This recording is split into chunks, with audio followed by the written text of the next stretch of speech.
आज आपण internal structure of heart याबद्दल माहिती पाहणार आहोत आणि हा जो पार्ट आहे परीक्षेच्या दृष्टीने अत्यंत महत्त्वाचा असा आहे. ह्याच्यावरती बोर्डाच्या परीक्षेला हमखास यामध्ये ब्रॉड क्वेश्चन जो आहे इंटरनल स्ट्रक्चर ऑफ हार्ट याबद्दल माहिती विचारली जाते. आणि आत्ताच फेब्रुवारी मार्चमध्ये जे 2019ला जी बोर्डाची परीक्षा झाली त्याच्यामध्ये ह्या इंटरनल स्ट्रक्चर ऑफ हार्टवरती व्हॉल्व जे आहेत त्या व्हॉल्व त्याच्यावरती प्रश्न पडलेला होता. त्या व्हॉल्वची नावं त्यामध्ये विचारली गेलेली. त्यामुळं परीक्षेच्या दृष्टीने हा पॉईंट अत्यंत महत्त्वाचा आहे. हा स्ट्रक्चर जे आहे किंवा त्याच्यामध्ये असणारं त्याचं लेबलिंग आहे किंवा व्हॉल्व आहेत ह्याच्यावरती किंवा त्या व्हॉल्वचं फंक्शन काय आहे असे 3-4 प्रश्न ह्या परीक्षेमध्ये हमखास विचारले जातात. त्यामुळे हा पॉईंट आहे तर अगदी व्यवस्थित क्लिअर करा त्याच्यामध्ये. तर हे जे हार्ट आहे त्या हार्टची रचना आपण त्यामध्ये पाहतो. इंटरनल स्ट्रक्चर कशा पद्धतीने आत्ताच आपण हे हार्टचे डायग्राम आपण ह्यामध्ये इंटरनल स्ट्रक्चर आपण त्यामध्ये पाहिलं. तर ह्यामध्ये सुरुवातीलाच आपल्याला लक्षात आलेलं असेल की ह्या ठिकाणी लेबल दिसतंय ॲट्रियम, ॲट्रिया किंवा ऑरिकल. म्हणजे आपल्याला हार्ट इंटरनल स्ट्रक्चरच्या हार्टच्या संदर्भात माहिती लिहायची असेल तर त्याचे 2 भागात विभागणी करायची. जो वरचा जो पार्ट आहे त्याला ॲट्रियम त्याच्याबद्दलची माहिती लिहायची आणि नंतर त्या हृदयाचा जो खालचा भाग आहे त्याला व्हेंट्रिकल म्हटलं जातं. त्या व्हेंट्रिकलबद्दलची आपल्याला माहिती त्यामध्ये तिथं समजून घ्यायची. तर या ठिकाणी ॲट्रियमबद्दल आपण चर्चा करू. तर ह्या जे ॲट्रिया आता नावं आपल्याला लक्षात आलेलं असेल. आपल्याला या ठिकाणी हिरव्या रंगात सुद्धा आपल्याला दिसतंय की हे नावं जे ती 3 वेगवेगळ्या पद्धतीने त्यामध्ये तिथे घेतली जातात. काही ठिकाणी ॲट्रियम म्हटलं जातं, ॲट्रिया म्हणतात किंवा ऑरिकल सुद्धा त्यामध्ये म्हटलं जातं. तर ते जे वरचा जो पार्ट आहे चेंबरचं 4 चेंबरपैकी वरचा जो पार्ट आहे त्याला ॲट्रियम म्हटलं जातं किंवा ॲट्रिया म्हटलं जातं हे आपल्याला लक्षात आलं असेल. आणि तो वरचा चेंबर जो आहे तो त्यामध्ये थिन वॉल्ड असतो. त्याच पद्धतीनं ह्याला रिसिव्हिंग चेंबर म्हटलं जातं. आता ॲट्रियमला रिसिव्हिंग चेंबर का म्हणायचं, कारण जे काही डिऑक्सिजनेटेड ब्लड असेल किंवा ऑक्सिजनेटेड ब्लड असेल ते रिसिव्ह करण्याचं काम हे ॲट्रिया करत असतं आणि त्याच्यामुळं ह्याला रिसिव्हिंग चेंबर त्यामध्ये ह्या ॲट्रियाला म्हटलं जातं असतं. हा शब्दसुद्धा महत्त्वाचा लक्षात ठेवा. तर ह्यामध्ये आपण हे जे राईट ॲट्रियम आपण पाहतोय त्यामध्ये ह्या राईट ॲट्रियममध्ये आपल्याला त्यामध्ये सांगता येईल की जे डिऑक्सिजनेटेड ब्लड जे आहे ते डिऑक्सिजनेटेड ब्लड त्यामध्ये रिसिव्ह केलं जातं.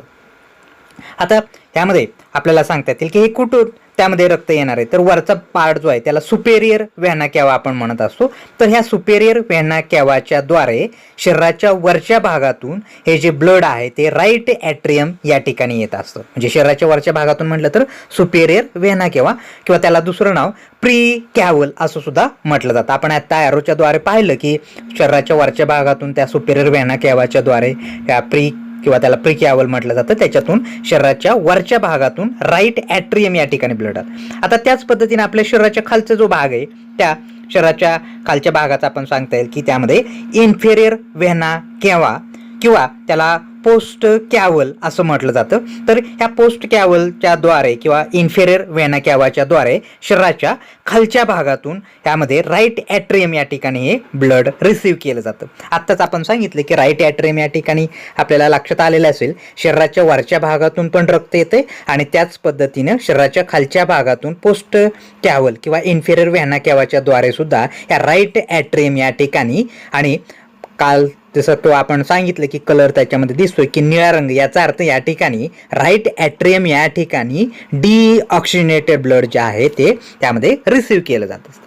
आता ह्यामध्ये आपल्याला सांगता येतील की काही व्हॉल्व जे आहेत त्यामध्ये आपल्याला सांगता येतील की आता आपण पाहतोय की एक नाव आपण आत्ता पाहिलं की त्यामध्ये इशेशियन वॉल म्हणजे हे जे पोस्ट कॅव्हल आहे त्या पोस्ट कॅव्हलच्या ओपनिंगला एक व्हॉल्व प्रेझेंट असते त्याला इशेशियन वॉल म्हटलं जातं. आणि ही वॉल कशासाठी प्रेझेंट आहे आता विचार करा. शरीराच्या खालच्या भागातून रक्त आपल्या हृदयात वरती येणार आहे. मग ते वरती आलेलं रक्त परत माघारी जाऊ शकते. मग ते माघारी न जाण्यासाठी या ठिकाणी जी व्हॉल्व प्रेझेंट आहे म्हणजे हे जे बॅकफ्लो जो आहे तो प्रिव्हेंट करण्याचं काम ह्या इस्केशन वॉल त्या ठिकाणी करत असतात आणि त्याची पोझिशन आपल्याला लक्षात आलं असेल. त्यामध्ये त्या पोस्ट कॅव्हल किंवा इन्फेरियर व्हेना कॅव्हाच्या ओपनिंगला त्या राईट ॲट्रियममध्ये ही व्हॉल्व असते. मगाशी सांगितल्या पद्धतीने व्हॉल्वची पोझिशन सुद्धा आपल्याला लक्षात ठेवायची, त्याच्यावरती सुद्धा प्रश्न आपल्याला विचारले जाऊ शकतात. तर हे इस्केशन वॉल आपल्याला या ठिकाणी तिथं लक्षात आलेलं असेल आणि सांगितल्या पद्धतीने की त्या ठिकाणी रक्त माघारी जाऊ नये. आता सुपेरियर व्हेना कॅव्हातून रक्त वरून खाली येणार आहे. आता वरून खाली येणार आहे म्हटल्यानंतर ते रक्त परत वरती जाऊ शकत नाही, परंतु खालून वरती येणारं रक्त मात्र खाली जाऊ शकते. म्हणून सुपेरियर व्हेना कॅव्हा या ठिकाणी वॉल्व असत नाही, परंतु इन्फेरियर व्हेना कॅव्हामध्ये मात्र ही वॉल्व जी आहे इस्केशन वॉल ही त्या ठिकाणी प्रेझेंट असते आणि मगाशी सांगितल्या पद्धतीनं प्रिव्हेंट दी बॅकफ्लो ऑफ ब्लड हे त्याचं फंक्शन आपण सांगू शकतो. आता ह्यामध्ये आत्ता सांगितल्या पद्धतीने की ही ओपनिंग पोस्ट कॅव्हल त्या इस्केशन वॉल त्या ठिकाणी प्रेझेंट असते. आता आपण पुढचं त्याच्यामध्ये आपण चर्चा करतो की या ठिकाणी एक पुढची वॉल आपल्याला यामध्ये पाहायला मिळते आणि त्याला थिबेसियन वॉल आपण या ठिकाणी म्हणतो. आणि ही जे कोरोनरी सायनस आहे, आता कोरोनरी सायनस म्हणजे कुठं, तर आपल्या हृदयाला जे रक्त पुरवठा करत असते ते कोरोनरी सायनस. आणि त्याच पद्धतीनं मग या ठिकाणी आपल्याला लक्षात यायला असेल की ह्या थोडक्यात हे जे कोरोनरी सायनस आहे त्या हृदयाकडून जे काय येणारं डिऑक्सिनेटेड ब्लड आहे ते सुद्धा परत एकदा त्यामध्ये राईट ॲट्रियम या ठिकाणी त्यामध्ये तिथे येणार आहे. आणि ते राईट ॲट्रियम या ठिकाणी तिथे येत असताना तिथं जी एक कोरोनरी सायनसच्या ओपनिंगला एक जी व्हॉल्व असते त्या व्हॉल्वला त्याला थिबेसियन व्हॉल्व असं म्हटलं जातं. आत्ता आपण ॲरोच्या द्वारे आपण त्या ठिकाणी पाहिलं या थिबेसियन व्हॉल्व जे आहे हे राईट ॲट्रियम जे आहे त्या राईट ॲट्रियममध्ये पाहायला मिळत असते आणि कोरोनरी सायनसच्या ओपनिंगला ती प्रेझेंट असल्याचं आपण सांगू शकतो. आपल्याला ह्या पोझिशनसुद्धा लक्षात ठेवायची की कोणती व्हॉल्व कोणत्या ठिकाणी त्यामध्ये प्रेझेंट असतं. आत्ताच आपण राईट ॲट्रियम या ठिकाणी आपण पाहिलं की ह्या ठिकाणी हे जे असणारे इस्केशन वॉल आपल्याला सांगितलं त्याच पद्धतीनं थिबेसियन वॉल्व जे आहे म्हणजे राईट ॲट्रियम म्हटलं की ह्या दोन वॉल्व जे आहेत ते लक्षात ठेवायचे. त्याचं फंक्शन सगळ्या वॉल्वचं एकच असणार आहे, प्रिव्हेंट दी बॅकफ्लो ऑफ ब्लड हेच आपण त्या ठिकाणी सांगू शकतो. आपल्याला थिबेसियन वॉल्व पण आपल्याला लक्षात आलेले असेल. आता या ठिकाणी आपण ॲरो जो पाहिला तर या ठिकाणी आपल्याला लक्षात आलं की हे जे व्हेंट्रिकल्स आहे ते व्हेंट्रिकल सेपरेट होत असतात आणि ते व्हेंट्रिकल सेपरेट यामध्ये आपण सांगू शकतो की आत्ताच आपण ॲरो पाहिला की जे दोन व्हेंट्रिकल आहे ते सेपरेट झालेले म्हणजे या ठिकाणी राईट व्हेंट्रिकल आणि लेफ्ट व्हेंट्रिकल जे आहे ते एकमेकापासून सेपरेट होतात आणि ते सेपरेट या ठिकाणी आपण त्यामध्ये आपल्याला जी इंटर व्हेंट्रिक्युलर सेप्टम लक्षात आलं असेल. इंटर म्हणजे मध्यभागी, व्हेंट्रिकलच्या मध्यभागी आणि ते इंटर व्हेंट्रिक्युलर सेप्टम आहे त्याच्यामुळे हे जे व्हेंट्रिकल्स आहेत ते व्हेंट्रिकल एकमेकांपासून सेपरेट होत असल्याचं आपण सांगू शकतो. म्हणजे आपल्याला थोडक्यात हा ॲट्रियमचा पार्ट आपल्याला लक्षात आला असेल. आता आपण पुढचा पार्ट आपण पाहू. तर जसं आपण ॲट्रियमबद्दल माहिती पाहिली तशीच आता व्हेंट्रिकल्सबद्दल आपल्याला या ठिकाणी चर्चा करायची. मग अशी सांगितल्या पद्धतीने की दोन भाग करणार आहे ॲट्रियम, वरचा पार्ट आहे ॲट्रियमबद्दल आपण माहिती पाहिली. आता व्हेंट्रिकल जे आहेत खालचे जे पार्ट आहेत त्याच्याबद्दल आपण या ठिकाणी चर्चा करतोय. तर या ठिकाणी हे जे व्हेंट्रिकल जे आहेत आत्ताच आपण पाहिलं की नक्की व्हेंट्रिकल कुठं आहेत. तर हे जे व्हेंट्रिकल्स आहेत हे व्हेंट्रिकलबद्दल आपल्याला सांगायचं झालं तर त्यामध्ये इन्फेरियर पार्ट, आता इन्फेरियर का म्हटलंय तर खालच्या बाजूला आहे म्हणून इन्फेरियर आहे. आणि या ठिकाणी हे जे ब्लड आहे हे सगळीकडं डिस्ट्रीब्यूट केलं जात असतं म्हणून त्याच्या ज्या वॉल्स असतात त्या थिक असतात, जाडसर असल्या पाहिजेत. कारण शरीराच्या सगळ्या पार्टकडे किंवा लंग्सकडे रक्त त्यामध्ये पाठवण्याचं काम जे आहे, पंप करण्याचं काम आहे ते ह्या व्हेंट्रिकल्स करत असतात. त्याच्यामुळं ह्याच्या ज्या वॉल्व ज्या आहेत त्या वॉल्व त्यामध्ये थिक असतात. आणि मग अशी जसं ॲट्रियमबद्दल आपण सांगितले की रिसिविंग चेंबर आपण म्हटलंय, रक्त रिसिव्ह करण्याचं काम हे ॲट्रियम करतात, तसं व्हेंट्रिकलबद्दल आपल्याला सांगता येईल की पंपिंग चेंबर. आत्ता सांगितल्या पद्धतीनं जे रक्त जे आहे म्हणजे डिऑक्सिनेटेड असू द्या नाहीतर त्यामध्ये असणारं ऑक्सिनेटेड असू द्या ते त्यामध्ये असणारं पंप करण्याचं काम हे व्हेंट्रिकल करतात म्हणून व्हेंट्रिकलला पंपिंग चेंबर असं म्हटलं जातं. आता याच्यामध्ये राईट आणि लेफ्ट व्हेंट्रिकल जे आहेत ते राईट आणि लेफ्ट व्हेंट्रिकल ते सेपरेट होतात आणि मगाशी सांगितल्या पद्धतीने जी काय इंटर व्हेंट्रिकल सेप्टमच्या द्वारे ते त्यामध्ये म्हणजे आपण या ठिकाणी पाहतोय की राईट व्हेंट्रिकल आहे आणि हे लेफ्ट व्हेंट्रिकल. आता कळण्यासाठी लक्षात ठेवा, राईट वेंट्रिकल आणि लेफ्ट वेंट्रिकल हे सेपरेट होतात. आणि आत्ताच ॲरोच्याद्वारे आपण सांगितलं की थोडक्यात यातून दाखवायचं काय की हे जे इंटर वेंट्रिक्युलर सेप्टम, आता जो ॲरो आपण लाल रंगाचा पाहिला त्याला इंटर वेंट्रिक्युलर सेप्टम जे आहे ते या ठिकाणी तिथं दाखवलेले. आणि त्यातून हे जे राईट वेंट्रिकल आणि लेफ्ट वेंट्रिकल आहे ते सेपरेट कशा पद्धतीने होतं ह्या इंटर वेंट्रिक्युलर सेप्टमच्या द्वारे ते आपण ह्या ठिकाणी पाहिलं. आता ह्या ठिकाणी ह्याच्या वॉल जे आहेत, आता आपण पाहतो की ह्या लेफ्ट वेंट्रिकल ज्या आहेत त्या लेफ्ट वेंट्रिकलच्या वॉल ज्या आहेत त्या मस्क्युलर असतात आणि त्या राईट वेंट्रिकलपेक्षा ह्या 3 पट जास्त जाडसर त्यामध्ये आपल्याला सांगता येतील. म्हणजे बघा, लेफ्ट वेंट्रिकलच्या जे वॉल्स असतात ते जास्त जाडसर आपण या ठिकाणी इथं सांगू शकतो. आणि त्यामध्ये आपल्याला लक्षात आलं असेल. आणि याचं कारण एक महत्त्वाचं आपण सांगू शकतो, कारण यामध्ये जे लेफ्ट वेंट्रिकल आहे या लेफ्ट वेंट्रिकल या ठिकाणी ऑक्सिजनेटेड ब्लड असतं आणि हे ऑक्सिजनेटेड ब्लड आपल्या शरीराच्या अगदी वरच्या टोकापर्यंत आणि शरीराच्या खालच्या टोकापर्यंत हे ब्लड गेलं पाहिजे आणि ते पंप करण्याचं काम आणि त्या ठिकाणी असणारं हे त्यामध्ये लेफ्ट वेंट्रिकल करत असतो. आणि मग प्रेशर जास्तही झालं पाहिजे आणि मग त्यासाठी तो प्रचंड त्यामध्ये असणारा प्रेशर डेव्हलप झाला पाहिजे आणि त्याद्वारे हे रक्त सगळीकडे जाणार आहे. त्यामुळं लेफ्ट वेंट्रिकलच्या वॉल ह्या जास्त मस्क्युलर असतात आणि राईट वेंट्रिकलपेक्षा 3 पट जास्त जाडसर असतात. ओके, हे आपल्याला लक्षात ठेवायचं आहे. आता यामध्ये आपल्याला काही रिजेस आपल्याला ह्या वेंट्रिकलमध्ये आपल्याला पाहायला मिळतात आणि त्याला कॉलमनी कारणी त्याला म्हटलं जातं. आणि यामध्ये आपल्याला या डायग्राममध्ये हे कॉलमनी कॉर्नी किंवा त्याला ट्रॅबिक्युलिक कॉर्नी असं सुद्धा म्हटलं जातं. आपण ॲरोच्या द्वारे पाहिलं की कॉलमनी कॉर्नी कुठं असतात, म्हणजे हे जे रिजेस जे पाहायला मिळतात ह्या वेंट्रिकलमध्ये त्या रिजेसला कॉलमनी त्यामध्ये कॅरनी म्हटलं जातं किंवा त्याला दुसरं नाव ट्रॅबिक्युलिक कॅरनी असं सुद्धा त्यामध्ये तिथं त्याला म्हटलं जातं. आपल्याला ॲरोच्या द्वारे ते नेमकं पोझिशन त्या कॉलमनी कॅरनीची आपल्याला लक्षात आलेलं असेल. आता हे जे ल्युमेन जे आहे वेंट्रिकलचं त्याच्यामध्ये आपल्याला लक्षात ठेवा की त्यामध्ये इलास्टिक फायबर्स असतात आणि त्याला कॉर्डी टेंडिनी म्हटलं जातं. आपण या बाणाच्या द्वारे आपण पाहतो की हे जे बाणाच्या द्वारे जे आपण दाखवलेले ते कॉर्डी टेंडिनी, तर ही कॉर्डी टेंडिनी जे आहेत हे आपल्याला या ठिकाणी पाहायला मिळतात. म्हणजे थोडक्यात हे फायबर्स आहेत, इनएलास्टिक फायबर्स आहेत त्या वेंट्रिकलमध्ये आणि त्या फायबर्सला कॉर्डी टेंडिनी असं म्हटलं जातं. आणि ह्या ॲरोच्या द्वारे त्याची पोझिशन आपल्याला लक्षात आलेली असेल. परत एकदा सांगतोय की ही नावं जी आहेत ही व्यवस्थित लक्षात ठेवा, कारण जरी ब्रॉड क्वेश्चन याच्यावरती नाही आला तरी त्यामध्ये लेबलिंग करण्यासाठी सुद्धा तुम्हाला प्रश्न विचारला जाऊ शकतो. आणि बऱ्याच वेळा विद्यार्थ्यांनाही नक्की ही नावं किंवा हे पार्ट आहेत ह्या हार्टमध्ये नक्की कुठं आहेत ते कळत नाहीत, तर त्यासाठी हे सगळे नावं आपल्याला व्यवस्थित लक्षात ठेवायचे आहेत. कॉर्डी टेंडिनी पण पोझिशन आपल्याला लक्षात आलेले असेल.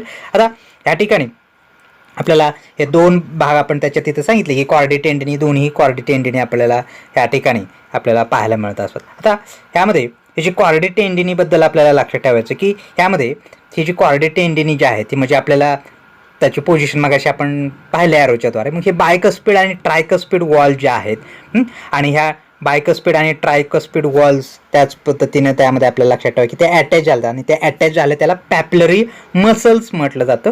आणि या पॅप्लरी मसलच्या द्वारे हे जे आपण आता पाहिलं की हे बायकस्पिड वॉल्व असेल त्याच पद्धतीनं आपल्याला या ठिकाणी लक्षात आलेलं असेल की बायकस्पिड वॉल आहे.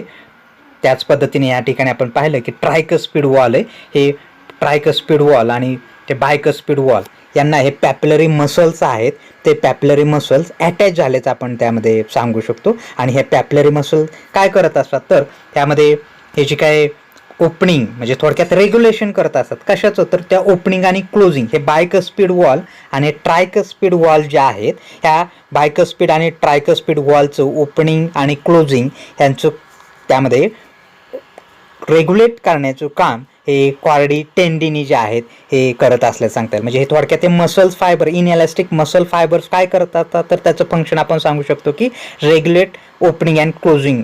आणि हे ट्रायकस्पिड आणि बायकस्पिड वॉलचं ओपनिंग क्लोजिंग करण्याचं काम हे पॅप्युलरी मसल्स करत असतात. या ठिकाणी आपण दोन्ही ठिकाणी ॲरो दाखवलेत.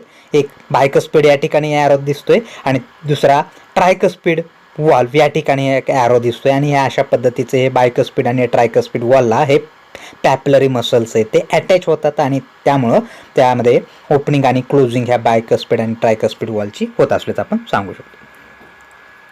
आता आपल्याला ह्या ठिकाणी हे वॉल लक्षात आलेले असेल त्याची पोझिशन, कारण आपण परत पुढे सुद्धा पाहणार आहे वॉल त्यामध्ये. तर त्यात आता तुम्हाला परत ट्रायकस्पिड वॉल आणि बायकस्पिड वॉल लक्षात ठेवा. आता पुढे आपल्याला हे जे राईट वेंट्रिकल जे आहेत, आता मगाशी सांगितले की राईट वेंट्रिकलमध्ये डिऑक्सिजनेटेड ब्लड असतं आणि हे जे काय असणार डिऑक्सिजनेटेड ब्लड जे आहे, मग हे त्यामध्ये आपल्याला सांगते की राईट वेंट्रिकल जे आहे ते पल्मोनरी आओर्टा या ठिकाणी त्यामध्ये आपल्याला हे ओपन होत असल्याचं आपण सांगतो का ह्या निळ्या ॲरोच्या द्वारे आपण सांगितलं की ह्या पल्मोनरी आओर्टा म्हणजे आपल्याला लक्षात आलेलं असेल राईट वेंट्रिकलमधलं जे ब्लड आहे ते पल्मोनरी आओर्टा या ठिकाणी त्यामध्ये जात असल्याचं आपण सांगू शकतो. आणि अशा पद्धतीने या ॲरोच्या द्वारे आपण आता सांगितले की पल्मोनरी आओर्टा या ठिकाणी इथं आपण पाहतोय आणि ह्या राईट असणाऱ्या वेंट्रिकलमधलं जे ब्लड आहे ते त्यामध्ये असणाऱ्या पल्मोनरी आओर्टा या ठिकाणी त्याच्यात जातं आणि इथून ते लंग्सकडे जाणार आहे. आता सांगितलं डिऑक्सिजनेटेड ब्लड आहे, मग ते डिऑक्सिजनेटेड ब्लड ऑक्सिजनेटेड व्हायला पाहिजे आणि ते ऑक्सिजनेटेड होण्यासाठी ते लंग्सकडे गेलं पाहिजे आणि मग त्यासाठी अशा पद्धतीने ह्या पल्मोनरी आओर्टा या ठिकाणी तिथे जाऊन ते त्यामध्ये लंग्सकडे हे ब्लड आहे ते जाणार आहे. आता जे लेफ्ट वेंट्रिकल, आता जसं राईट वेंट्रिकल सांगितले की पल्मोनरी आओर्टा या ठिकाणी ओपन होते, तसं आता लेफ्ट वेंट्रिकल आहे की ज्या ठिकाणी ऑक्सिजनेटेड ब्लड आहे ते कुठं ओपन होत असतं तर आओर्टा या ठिकाणी आपण या ठिकाणी सांगू शकतो. म्हणजे आता ॲरो जे आपण पाहिला की या ठिकाणी हे जे लेफ्ट वेंट्रिकल आहे हे लेफ्ट वेंट्रिकल या आओर्टा या ठिकाणी त्यामध्ये ओपन होत असतं आणि या ठिकाणी ऑक्सिजनेटेड ब्लड आहे आणि हे जे असणारे ऑक्सिजनेटेड ब्लड जे आहे त्या आवर्टाच्या माध्यमातून आपल्याला सांगता येतील की शरीराच्या वरच्या भागामध्ये आणि त्याच पद्धतीने शरीराच्या खालच्या भागामध्ये अशा पद्धतीने ह्या आवर्टाच्या माध्यमातून ह्या लेफ्ट वेंट्रिकलचे ब्लड आहे ते त्यामध्ये जात असल्याचं आपण सांगू शकतो.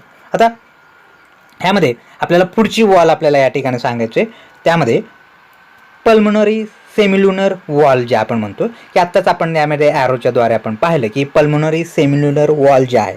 आता यात काय होतं नेमकं तर मगाशी सांगितलं राईट व्हेंट्रिकलमधलं ब्लड जे आहे ते पल्मोनरी आवर्टा या ठिकाणी जाणार आहे, पण ते जात असताना परत माघारी ते फिरू शकतं आणि ते प्रिव्हेंट करण्याचं काम ह्या पल्मोनरी सेमिल्युनर वॉल जे आहेत. आत्ताच यामध्ये ॲरोच्या द्वारे आपल्याला तिथं दिसतंय की हे पल्मोनरी सेमिल्युनर वॉल जे आहे ते हे काय करत असते तर हे जे आवर्टामध्ये पल्मोनरी आवर्टामध्ये जे डिऑक्सिजनेटेड ब्लड गेलेलं आहे ते ब्लड त्यामध्ये परत बॅकफ्लो होऊ नये म्हणून हे असणारे पल्मोनरी सेमिल्युनर वॉल जे आहे ते प्रिव्हेंट करत असल्याचं आपण सांगू शकतो.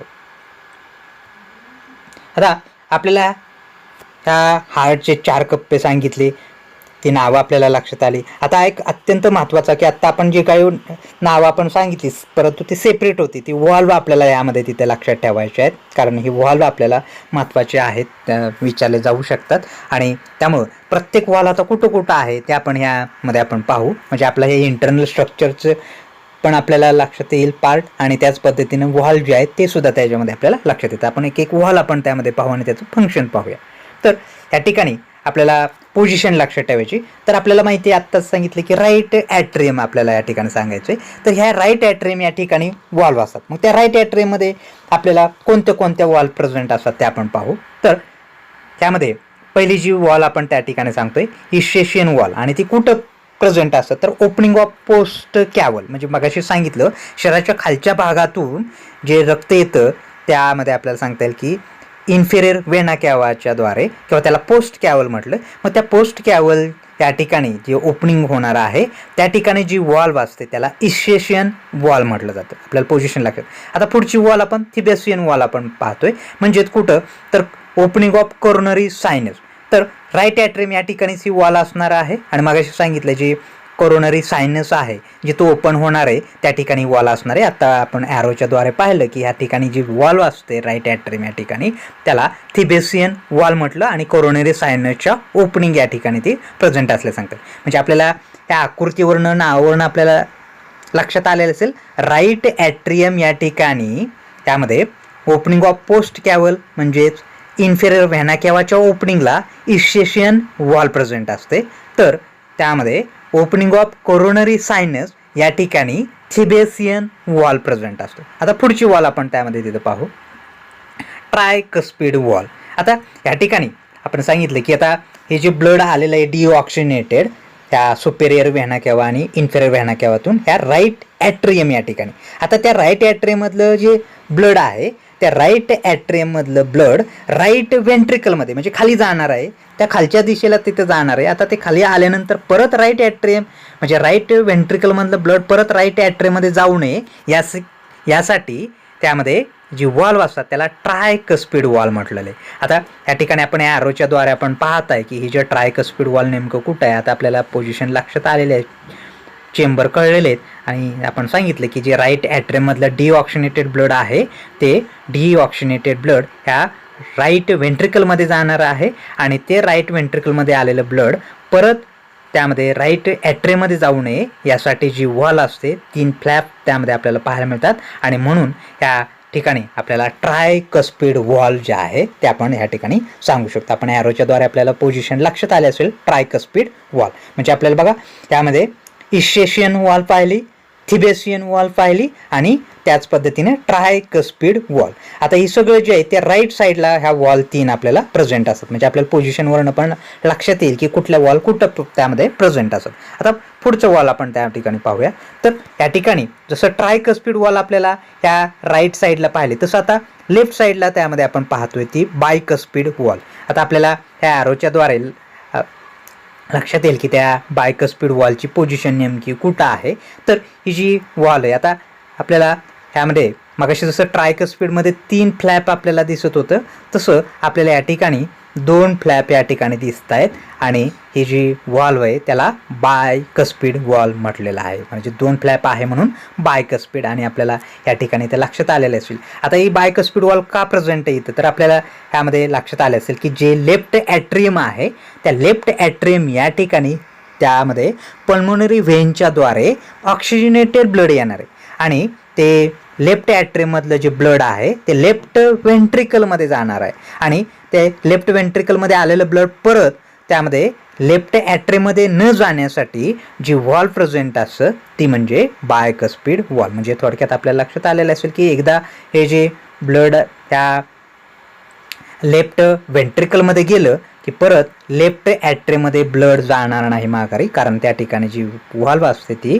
बायकस्पिड वॉल्व प्रेझेंट असल्याचं आपण या ठिकाणी ते सांगू शकतो. आपल्याला ह्याची सुद्धा पोझिशन ह्या ॲरोच्या द्वारे आपल्याला लक्षात येत असेल की ही बायकस्पिड वॉल्व नक्की कुठं प्रेझेंट असते. म्हणजे आपल्याला त्यामध्ये पुढची वॉल्व बायकस्पिड वॉल्व पण आपल्याला लक्षात आलेले असेल. आता पुढचे जे आपल्याला वॉल पाहायची त्याला सेमी लुनर वॉल आपण म्हणणार आहे आणि ही जी सेमी लुनर वॉल जी आहे त्या ठिकाणी आपण पाहतोय की आता ब्लड आहे ते दोन्ही बाजूला म्हणजे आपल्याला सांगता येईल की जे राईट वेंट्रिकल या ठिकाणी डिऑक्सिनेटेड ब्लड गेलेलं आहे आणि त्याच पद्धतीनं लेफ्ट वेंट्रिकल या ठिकाणी त्यामध्ये ऑक्सिनेटेड ब्लड गेलेले. आता हे सर्व ब्लड शरीराच्या सगळ्या भागाकडे पोचलं पाहिजे. मग ते जाण्यासाठी मगाशी सांगितलं वेंट्रिकल पंप करणार आहे आणि हे पंप केल्यानंतर त्यामध्ये असणारे जे राईट वेंट्रिकलमधलं जे ब्लड आहे ते आपण सांगितलं मगाशीच की त्या ठिकाणी पुढं जाणार आहे त्या ठिकाणी आणि हे शरीराच्या त्यामध्ये असणाऱ्या लंग्सकडे जाणार आहे आणि या ठिकाणी हे ब्लड आहे ते परत एकदा त्याच्या तिथं माघारी फिरू नये या ठिकाणी त्यासाठी जी व्हॉल्व प्रेझेंट असते त्या व्हॉल्वला आपण सेमी लुनर व्हॉल्व आपण या ठिकाणी तिथं नाव देणार आहे. या सेमी लुनर व्हॉल्वसुद्धा आपल्याला या ठिकाणी पोझिशन लक्षात आले असेल की पुढची वॉल हे सेमी लुनर वॉल आपण या ठिकाणी तिथं आपण पाहतोय. हे सेमी लुनर वॉलसुद्धा आपल्याला लक्षात ठेवायची. आता या ठिकाणी निळ्या रंगाचं याचा अर्थ इथे या ठिकाणी जे ब्लड असणार आहे ते डिऑक्सिनेटेड ब्लड हे जे आहे ते आपल्याला सांगतं. आता पुढचं त्याच्यात इथं आपल्याला आता जसं डिऑक्सिनेटेड ब्लड गेलं त्याच पद्धतीने आपण सांगता येईल की ह्या ठिकाणी ही जी दुसरी वॉल आपल्याला या ठिकाणी तिथं पाहायला मिळते ह्याला सुद्धा सेमिल्युनर वॉल्वच म्हणतात. फक्त फरक एवढाच आहे की मागाशी डिऑक्सिनेटेड ब्लड आहे त्यासाठी त्याच्यात इथं आपल्याला सांगता येतील. आता इथं ऑक्सिनेटेड ब्लड आहे आणि या ठिकाणी आपण सांगू शकतो की हे जे असणारे जे लेफ्ट वेंट्रिकल आहे त्या लेफ्ट वेंट्रिकलमध्ये आपल्याला सांगता येईल की ऑक्सिनेटेड ब्लड आहे आणि हे ऑक्सिनेटेड ब्लड आहे ते शरीराच्या सर्व भागाकडे गेलं पाहिजे आणि ते त्यामध्ये आपल्याला सांगता येईल की ते जाणार आहे ॲवॉर्टाच्या माध्यमातून आणि त्यामुळे त्या ठिकाणी या ठिकाणी आपण सांगू शकतो की जी दुसरी वॉल त्यामध्ये आपल्याला पाहायला मिळते त्याला सेमिल्युनर वॉल्व असं त्याला आपण म्हणणार आहे. म्हणजे आपल्याला या ठिकाणी लक्षात आलेलं असेल की ह्या ठिकाणी हे जे राईट साईडला त्या ठिकाणी 3 वॉल आपल्याला पाहायला मिळतात आणि या ठिकाणी आपल्याला सांगता येईल की लेफ्ट साईडला ह्या टीममध्ये बायकस्पिड आणि सेमिल्युनर वॉल जे आहेत या प्रेझेंट असल्याचं आपण सांगू शकतो. ही नावं पोझिशन आपल्याला ह्या ॲरोच्याद्वारे किंवा या डायग्रामच्याद्वारे आपल्याला व्यवस्थित लक्षात आलेले असतील. तर ह्याचं फंक्शन, आता हे जे वॉल्व आहेत तुम्हाला हा पण प्रश्न विचारला जाऊ शकतो, what is the function of heart valve. तर ह्या वॉल्व ज्या आहेत ह्या वॉल्व काय करत असतात, तर एक तर पहिली गोष्ट एका युनिडायरेक्शनमध्ये फ्लो ब्लडचं करत असतात, एकाच दिशेमध्ये रक्त त्यामध्ये वाहता मदत करत असतात वाहण्यासाठी. आणि त्याच पद्धतीनं दुसरं एक महत्त्वाचं फंक्शन आपण सांगू शकतो, prevent the backward flow of blood into the ventricle. म्हणजे हे रक्त जे आहे ते माघारी त्यामध्ये तिथं फिरू नये यासाठी ह्यामध्ये आपल्याला सांगता येईल की ह्या ज्या वॉल्व ज्या आहेत त्या वॉल्व त्यामध्ये काम करतात. म्हणजे बॅकफ्लो होऊ नये म्हणून ह्यामध्ये आपण सांगू शकतो ह्या वॉल्व प्रेझेंट असल्याचं सांगता येईल आणि ते काम त्यामध्ये त्यांनी करत असल्याचं आपण सांगू शकतो. तर आपल्याला इंटरनल स्ट्रक्चर ऑफ हार्ट हा पॉईंट लक्षात आलेला असेल. त्याच्यामध्ये लिहित असताना, कारण परत सांगतोय की हा पॉईंट अत्यंत महत्त्वाचा आहे परीक्षेच्या दृष्टीने, त्याच्यात 2 भाग करायचे इंटरनल स्ट्रक्चर ऑफ हार्टचं सांगताना. पहिला ॲट्रियमबद्दल माहिती लिहायची, 2 नंबरला त्याच्यामध्ये व्हेंट्रिकलबद्दलची माहिती लिहायची आणि त्याच पद्धतीनं ज्या इंटरनल स्ट्रक्चर ऑफ हार्टमध्ये ज्या प्रेझेंट असणाऱ्या ज्या व्हॉल्व आहेत त्या व्हॉल्वबद्दलची माहिती लिहायची. आणि ही आपल्याला बऱ्याच वेळा आपण ह्यासाठी दिलेलं आहे की कुठली वॉल्व कुठं आहे, त्यासाठी हा व्हिडिओ व्यवस्थित काळजीपूर्वक पहा. ह्याच्यावरती बऱ्याच वेळा प्रश्न परीक्षेमध्ये विचारले जातात, वॉल्ववरती प्रश्न विचारले जातात. एका वाक्यात म्हणलं तर फंक्शन ऑफ हार्टचं त्याच्यामध्ये ते असणारे वॉलचे फंक्शन पण विचारले जातात किंवा हे असे प्रश्न तुम्हाला विचारले जाऊ शकतात. आपल्याला हा point internal structure of heart लक्षात आलेला असेल. धन्यवाद.